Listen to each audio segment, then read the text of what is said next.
Hello everyone and welcome to a new discussion which we are going to have today on project proposals. How to write projects and what are the things which are evaluated in the projects. These might be a research project, maybe consultancy project or some other developmental projects. But the basic things will remain same. So, we will look all aspects related with project proposals one by one, including the reports part which we have already discussed while discussing the document which we have to prepare. So, you know that at every stage of our career, no matter whether we are in teaching job or research or in private company or anywhere, we have to write project proposals. We have to prepare project proposals, and these project proposals then of course they intend for getting financial support, funding or maybe some other things. So, which are the points which are evaluated most or on which basis the projects are awarded.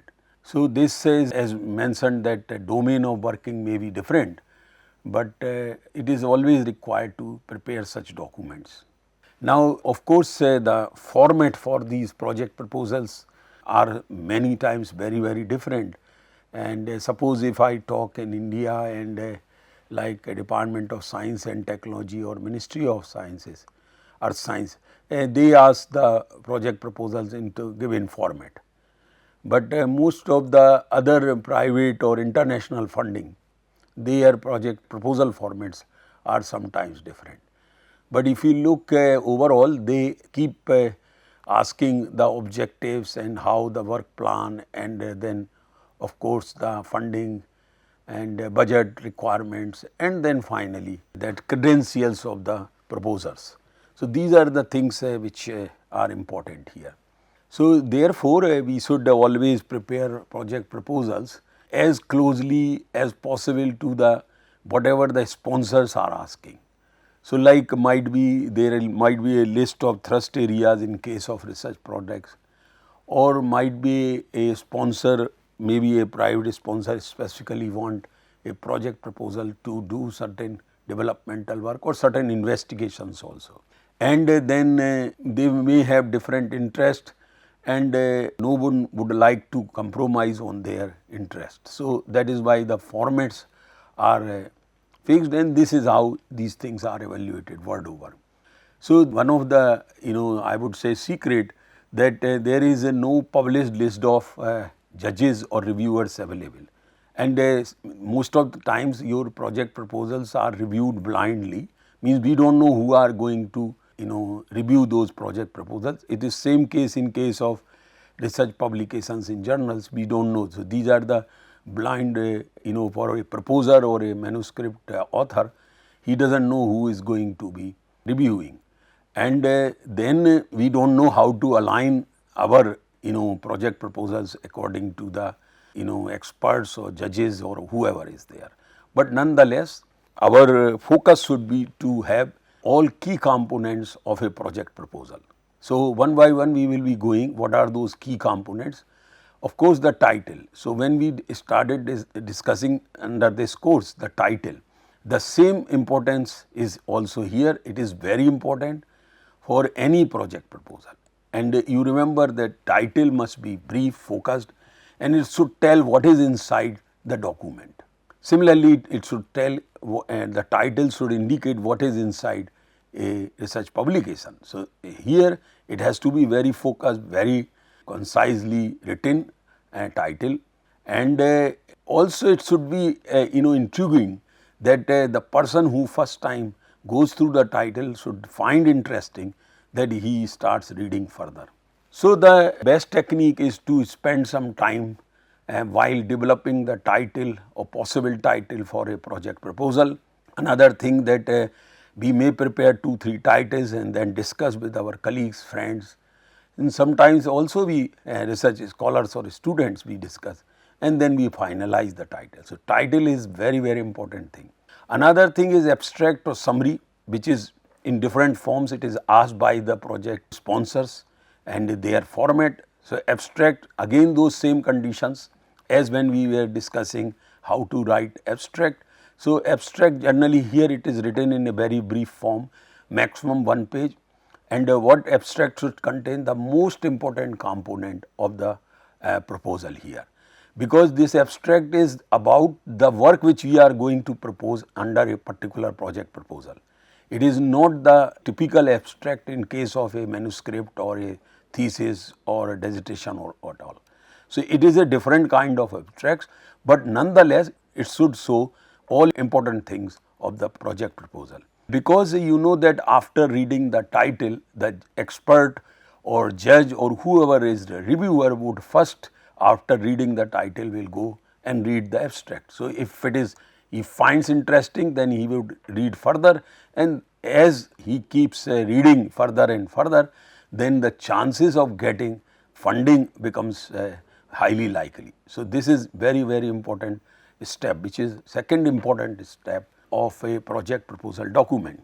It can be depending on how much space is given in the given format, and nowadays generally these are the online submissions, and they will definitely mention that how much space is there. So, one has to manage maybe 300 words or 500 words depending on that. And one can also use if they are having subheadings, then it can also be used, but generally in case of abstract subheadings are not used, but if it is required as per the format, one should not avoid that one. And of course, the abstract should match the title of the whatever the project which has been proposed, and we have to narrate, we have to highlight the problem, issue which you would like to work through a project proposal. So, that the necessity of working in that particular area, the requirement and problem all should come in the abstract part. Another one is what will be done, that is covered under objectives, but very briefly what will be done and how it will be done can also come in abstract also, but in a very brief manner and little different manner, that means wordings and other things should not be same. And what would be the outcome and beneficiaries, again those, because against every project proposal whatever you are going to do, you are going to create certain output, certain development. So, that should also be highlighted in a 1 or 2 lines in the abstract, because the maximum limit might be only 500 words or so. So, these are the key components of an abstract of a project proposal. Now, third and most important, which I find whenever I was reviewer of any such projects, then what I see after the title abstract, I also see the very carefully about the objectives, whether objectives are clear or not, the thoughts behind writing these objectives are clear or not, whether these objectives are achievable or not. Those things are assessed under this heading, under this objective heading. So, objectives or statement of need, depending on the format how they have phrased these words, but generally the most common word is objective.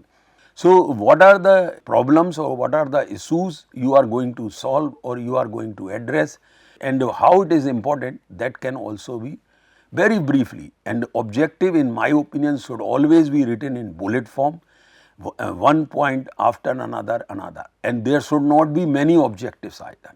And one can have even a single objective, but sometimes we have to write 3-4 objectives of the project, no harm, but there should not be more than 5 objectives under a project proposal, then it becomes unworkable kind of thing. So, objectives should be constrained only up to 3-4 points maximum, and the purpose here writing objective or objectives under this, that what we are thinking or envisaged to do that under that project proposal. So, if it is a research project, we will very briefly mention that what the research we are going to do it. If it is a developmental project, then it is accordingly.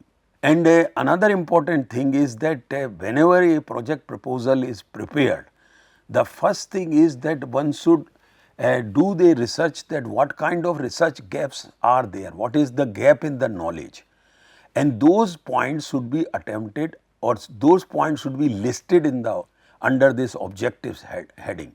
One of the voids or gap in the knowledge or understanding so far, because these are all the time ongoing activities, nothing has been completed yet.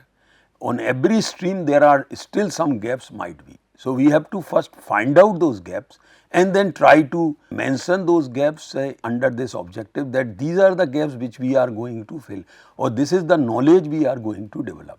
And of course, it should also bring very briefly what are the benefits are going to come out of this research project proposal, or maybe consultancy, or whatever kind of proposal.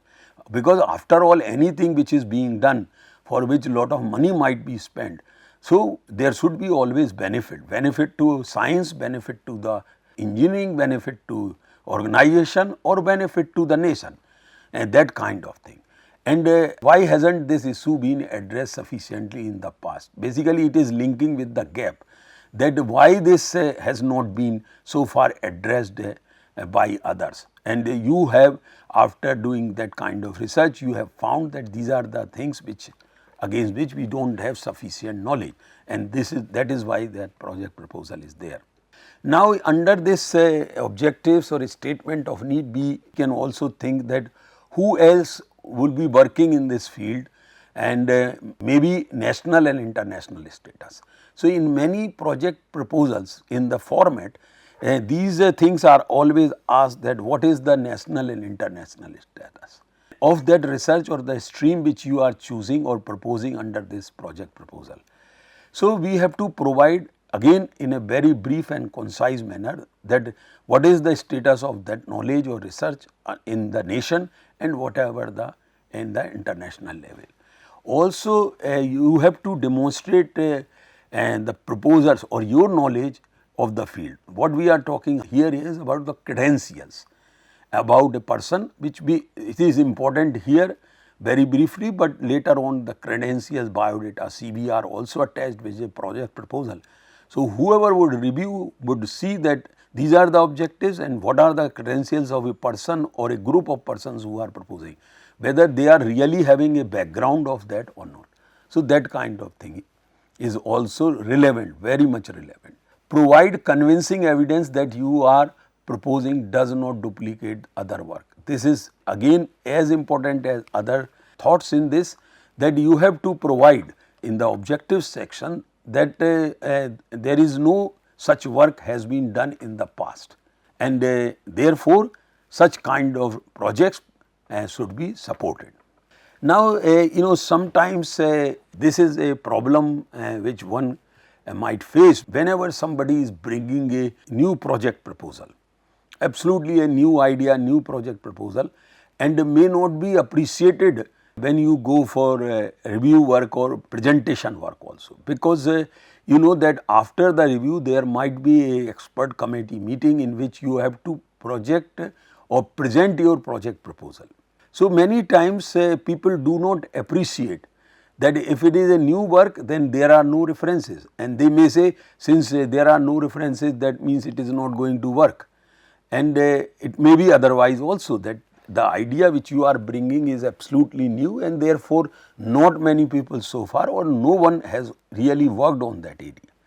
So, sometimes people feel that replication of someone else's work is in a new environment, that is acceptable to some people, but otherwise a research project proposal should have to be, in my opinion, has to be very unique, and it should fill the gap in the knowledge or research.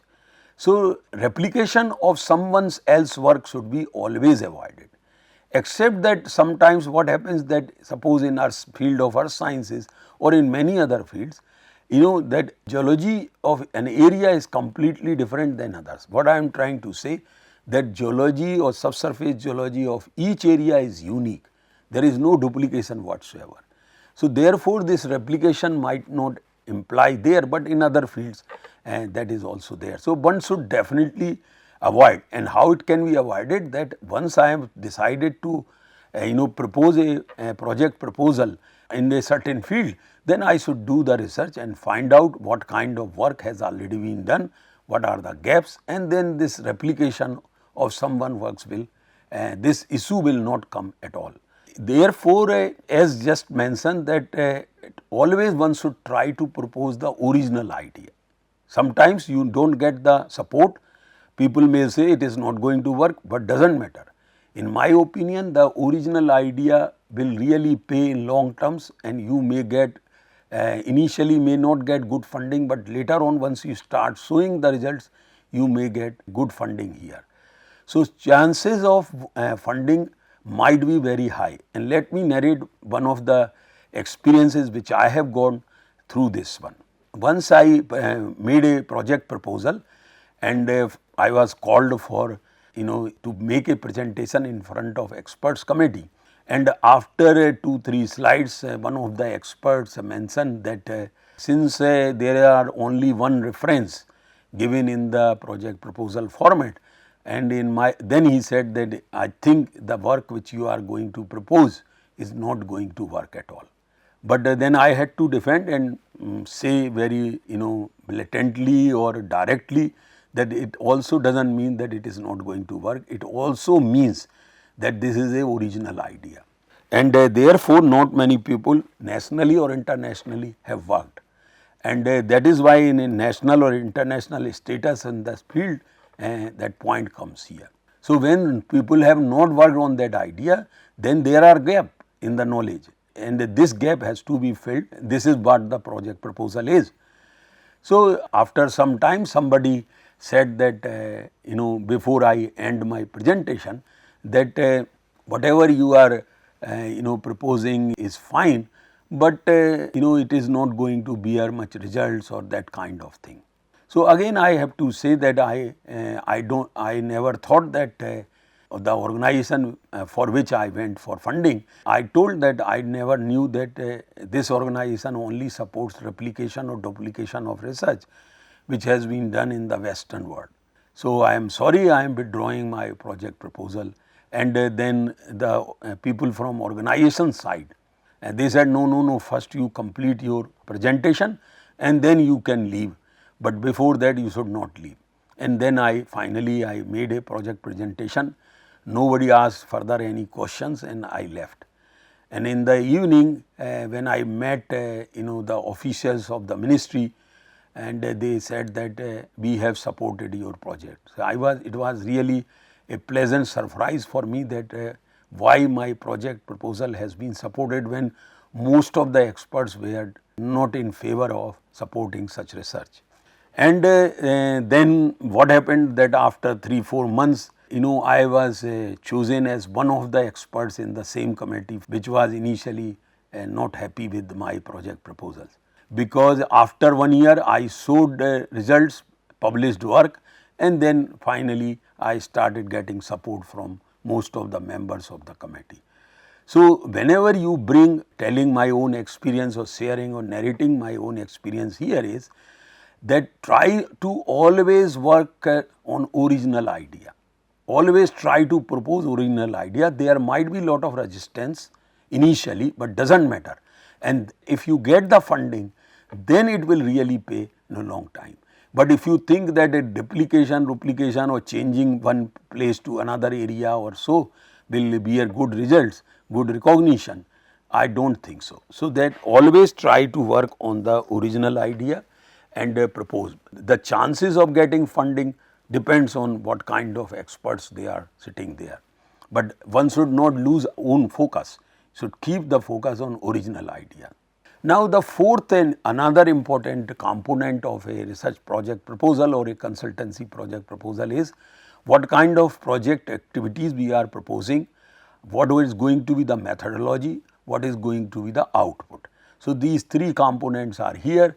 So, first of all that how I am going to achieve the objectives which have been narrated in the previous section, and what are my approaches is going to be, that is the methodology part, what kind of data I am going to collect, what kind of the data analysis I am going to do, and what kind of model I am going to use or going to develop. And if I am going to develop, then that will also come under this outcome section. So, depending on the project proposal, we have to provide sufficient focused information against these key components, that is project activity, methodology and outcomes.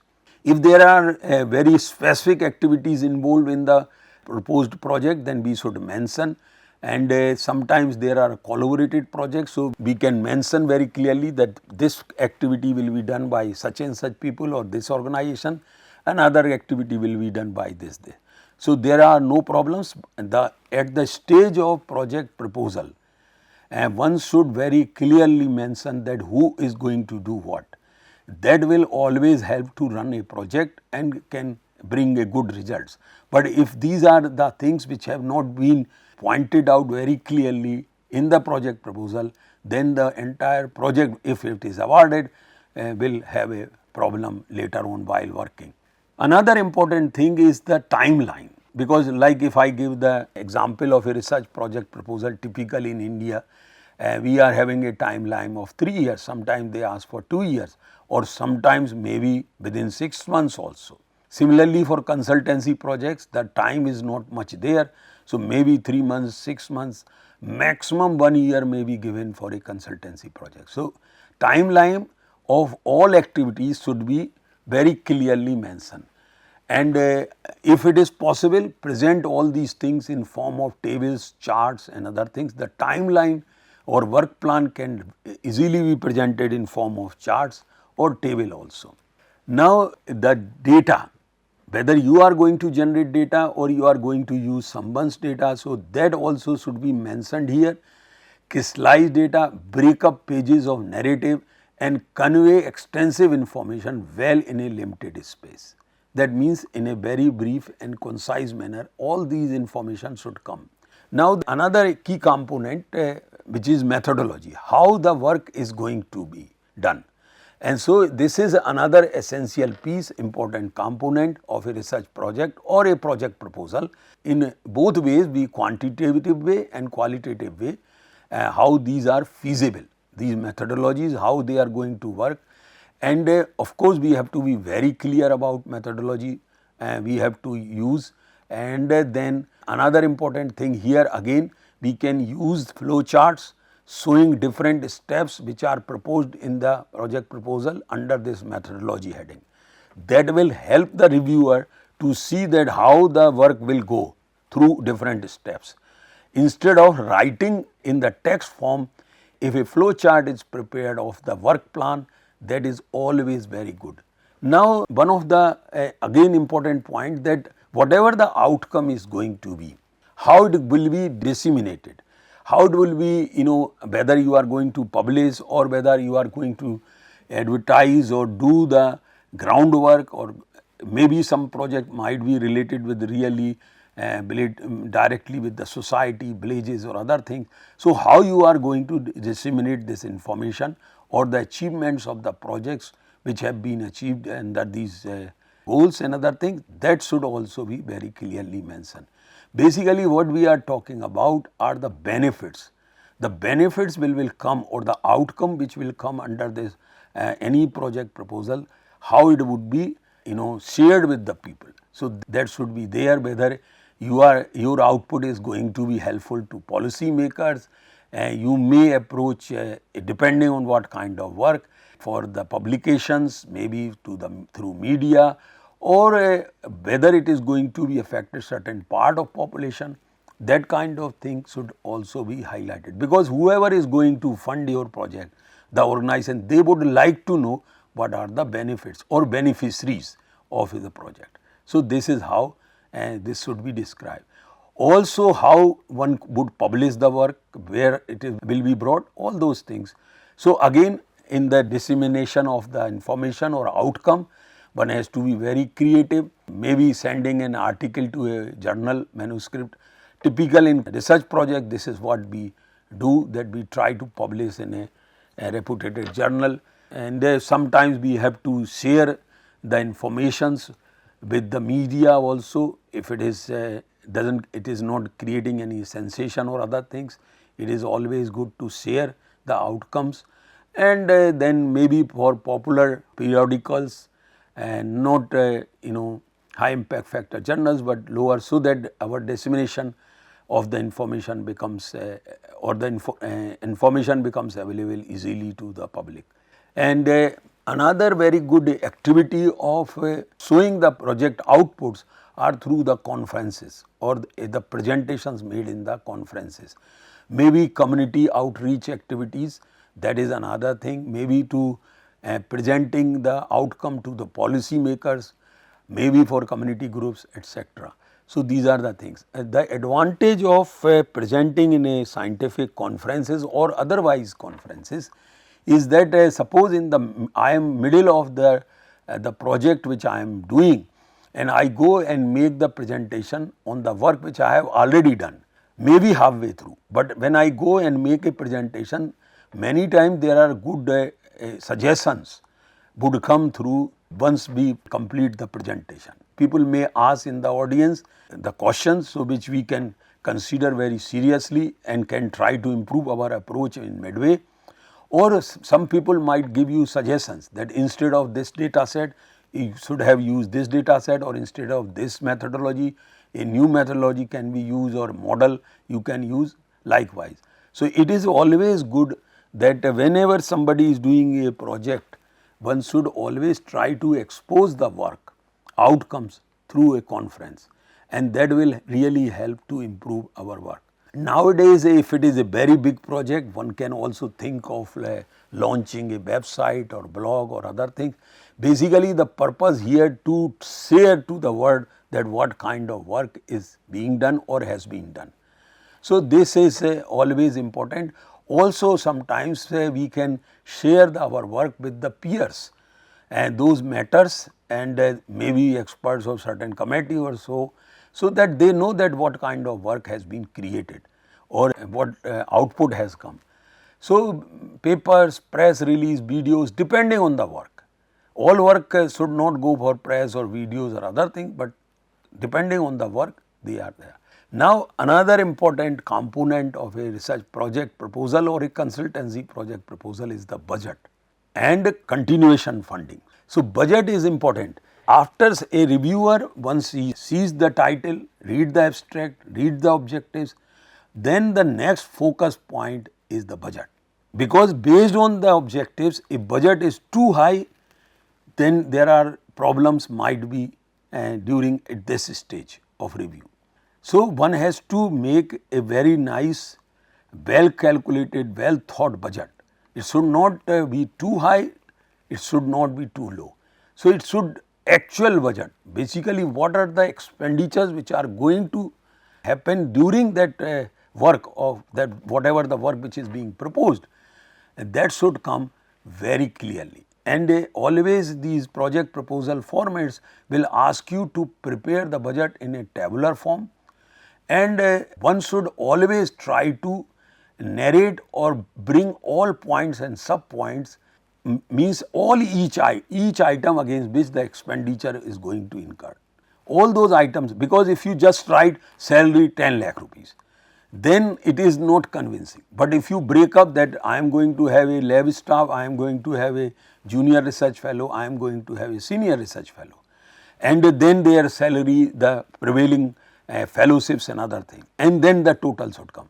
So, as breakup in the budget as you can provide against each item, that is also good. Another thing is that inside the budget table, you should provide the justification against each proposed expenditure. Why do you want so many people? Why do you want that equipment? Why do you want that field work and that kind of expenditure? So, those things must be there. Again, another secret here, that as I have just shared, that the budget should be broken in all heads, all possible heads. Advantage of this, that against individual heads, budget may look small, because if you like just one salary component or fellowship component, it looks big, but if you break in different component, then it looks small, and only include other source of funding if required by the sponsor. So, that kind should be also mentioned. Sometimes that many institutes or organizations having matching grant scheme. So, if I bring a project proposal of 50 lakhs, I may get a matching grant of the same amount from the institute also. So, that should also be mentioned, that though the budget required the 1 crore rupees to do this kind of work, but if the sponsoring agency gives just 50 lakhs, the remaining amount will be met by the institute or other organization. If that is indicated, then the whoever is funding your project will definitely would be happy to do that kind of thing. So, what is generally reviewed in the project proposal? Very briefly, title, abstract, objectives, methodology, timeline, budget and credentials of PI and co-PI. Suppose I am working in the field of earth sciences, remote sensing, GIS, and I made a project proposal which is completely in a different field. For example, maybe in biotechnology or some other things. My credentials are not in that field, and it is whatever the way I have written the first these parts, I am not going to have funding. And if I do get that one, then I am not going to create any output against those objectives which I have narrated in the. So, this is another very important thing. So, many times the project proposals might be written nicely, but the credentials of the person does not match with the work which it has been proposed. And therefore, if I am having expertise in certain fields, I should only propose against that field. Then there are chances of getting funding. So, finally, we are having few points which one should consider while preparing such project proposals, that keep simple English, because this is not English literature proposal or English literature write up. So, keep it simple, use short sentences, use direct speech and preferably write in third person, avoid using we, I, she, he, yours, they and likewise. Research project proposals are generally evaluated by a review board, expert group and individual expert. So, therefore, while writing we have to think in that manner also at the time of preparation of such project, and these are evaluated to ensure that whatever the funding which is going to be given, whether this person is capable of producing that thing or not, and therefore, it is very important. And now, we are coming almost end of our this discussion on project proposal. So, objectives, of course, they are evaluated very carefully. So, sampling plan, how you are going to collect the data, plan or other things, questionnaire, evaluate the questionnaire.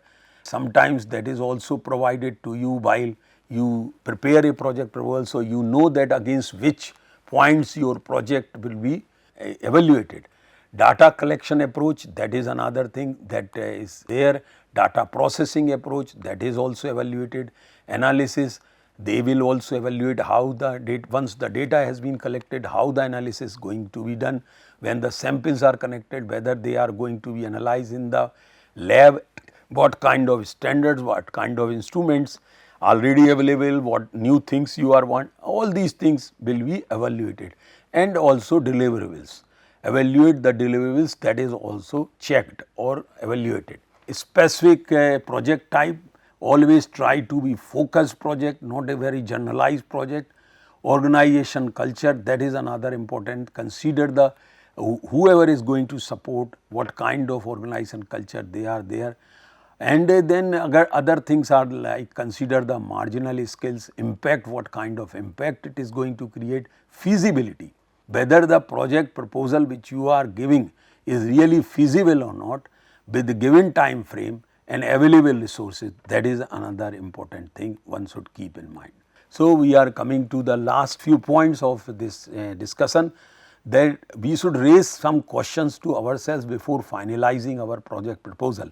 That is, does the proposal clearly outline methodology? This is the checklist before we submit. And because nowadays lot of project proposals are being submitted online, so one has to be very carefully go through these points, whether the proposed project does have the good methodology, design, participants, instruments, procedures, are the details of methodology sufficiently well defined to allow a meaningful judgment on their value. And another point is the methodology likely to be feasible, whether it is going to work or not, and who are going to be the participant in the project, because there might be group of people. So, people who will be working, which are the organizations, what are their strength, their credentials, that should also come. So, with this I end this discussion. Thank you very much.